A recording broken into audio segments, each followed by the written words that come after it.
Inilah video viral di media sosial terkait beberapa waktu lalu milik warga Desa Berindang, Kecamatan Kampar, Kabupaten Kampar Riau, mati mendadak. Kerbau ditemukan mati saat berada di kubang dan kebun sawit milik warga. Kematian kerbau secara mendadak itu diduga terkena penyakit sapi ngorok. Sebelumnya penyakit sapi ngorok juga ditemukan di Desa 13 Koto Kampar, Kabupaten Kampar Riau. Total ada ratusan sapi mati mendadak akibat terserang penyakit sapi ngorok. Kepala Bidang Kesehatan Hewan Dinas Peternakan dan Kesehatan Hewan Provinsi Riau, Faralinda Sari mengatakan, ditemukannya kasus baru sejumlah daerah di Kabupaten Kampar karena adanya perpindahan ternak sapi yang sakit akibat penyakit sapi ngorok.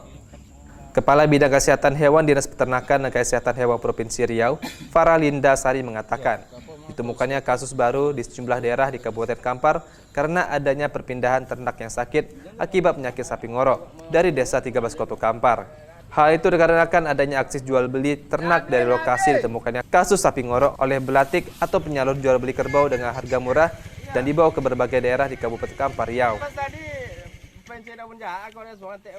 Ya, saya masih menunggu informasi juga dari Kampar ya, karena yang dilaporkan di Isiknas masih kasus yang 13 Koto Kampar. Belum ada penambahan kasus dari lokasi baru yang seperti ada di beberapa medsos ya. Bu, ini kan lagi rame yang di tambang dan tampa gitu. Iya. Nah, kalau dari analisis kita selaku kesehatan hewan, Bu, apa yang menyebabkan terjadinya meluasnya sakit sapi ngorok ini?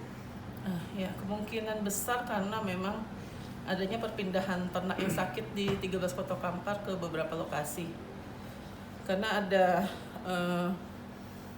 aksi jual beli ternak ya di 13 Koto Kampar oleh Belanti yang memang membeli sapi dalam kondisi murah pada saat itu, dan kemungkinan itu yang dibawa ke beberapa lokasi dan mungkin itu menjadi tempat penyebaran SE di lokasi baru.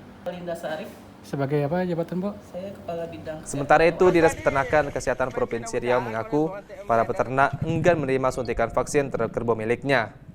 Pihak dinas juga sedang mengajukan vaksin terhadap pemerintah pusat karena stok vaksin di dinas saat ini sudah habis. Sawino Ardi, Kompas TV, Pekanbaru Riau.